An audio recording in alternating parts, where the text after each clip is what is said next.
Kuha sa CCTV ang mismong pagtangay ng mga armadong lalaki sa 3 dayuhan at isang Pinay sa beach resort sa Samal Island noong gabi po ng Lunes. Nagsanib puwersa ng iba't ibang grupo para tugisin ang mga nasa likod nito. May live report si Chino Gaston. Chino! Igan, hanggang sa mga sandaling ito ay patuloy pa rin hinahanap ng mga otoridad itong mga biktima, ang 4 na biktima na pagdurukot mula sa Samal Island na nangyari noong Lunes ng gabi na huli namang namataan na tangi-tangi daw ng mga armadong lalaki sakay na isang bangka papunta sa Davao Oriental area. At sa huling impormasyon ng mga otoridad ay namataan daw ang mga biktima kasama na rin ang mga dumukot sa kanila sa bandang Pantukan sa Compostela Valley. Mag-alas 11 nakuhanan ng CCTV ang pagdating ng mga armadong lalaki sa Ocean View Resort sa Island Garden City ng Samal sa Davao del Norte. Maya-maya pa, makikitang may tangay na silang mga bihag, kabilang ang isang nanlalabang foreigner na lalaki at isang tila kinakaladkad na babae. Ayon sa isang saksi, galing ang mga biktima sa mga yating pinasok ng mga lalaking nakaitim na camouflage. Sa katabi namin yate siya pumasok. Asan natin, sir? Nandun sa kabilang punto. Nadamay lang yung amo ko kasi sumigaw ng tulong yung kabilang yate. Lumabas siya. Kinilala silang si Kjartan Sekingstad, isang Norwegian national at operations manager ng resort. John Ridsdale, Canadian national at dating presidente ng TVI Mining. Robert Hall, isa ring Canadian national at Pinay na nakilalang si Tess. We have already coordinated also with the Philippine Navy and the Coast Guard para at least masil yung labasan from itong Davao Gulf. So far, wala pa tayong motive na makuha. Tinangay rin at naisakay sa local speedboat na mga kidnapper ang mag-asawang Hapon na sina Steven at Kazuka Trip. Pero nanlaban sila at nakatalon sa dagat. Madali raw napasok ng mga armadong lalaking resort dahil bihasa sila sa Ingles at magaling ding managalog. Ang ilan nga sa kanila, nagpanggap pang turista.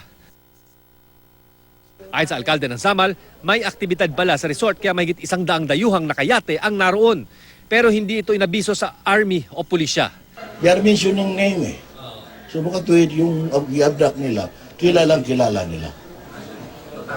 Target talaga. Nag-deploy sa lugar ng mga tauhan ang Task Force Samal. Magkakatuwang na rin ang Naval Forces Eastern Mindanao, Philippine Coast Guard at pulisya sa paghahanap sa mga sospek. Hinarangan na rin ang lahat na pwede nilang daanan. Posible raw nasa Pantukan, Compostela Valley ang mga sospek.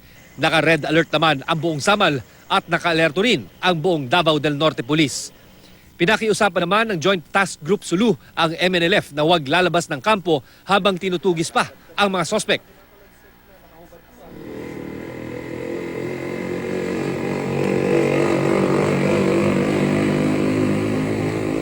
Igan, isa sa mga rason kung bakit hanggang ngayon ay hindi pa rin mabura-bura itong anggulong inside job ay dahil batay nga sa salaysay ng Samal PNP ay tila alam na alam nitong mga sospek kung sino ang hahanapin at kung saan dito sa mga nakadaong na yate. Kung kaya't sinasabi talaga o naniniwala ang mga investigador na maaring may kasabwat itong mga sospek dahil hiningi daw talaga by name, no? May pangalan talaga silang hinahanap at gamit nila itong ang salitang Ingles, Bisaya at maging Tagalog sa paghahanap ng kanilang mga magiging biktima. Isa pa sa daing ng lokal na pamahalaan at maging ng Samal PNP dito sa mga resort owners sa buong Samal Island ay matagal na raw inaabisuhan na dahil napakaraming mga foreigner na dumadaong at pumupunta sa kanilang mga lugar ay dagdagan naman sana ng seguridad kasi hindi naman daw nagkukulang ng tao ang Philippine National Police at maging ang mga tauhan ng Philippine Army na naka-station sa lugar,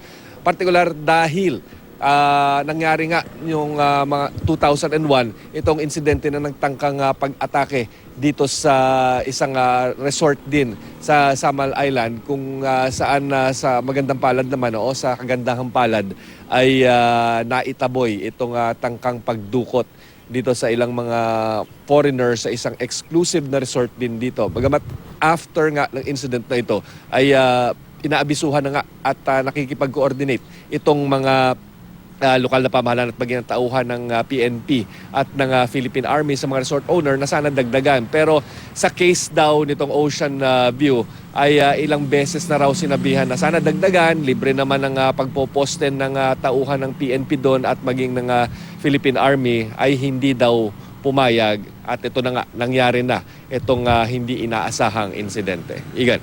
Maraming salamat, Chino Gaston.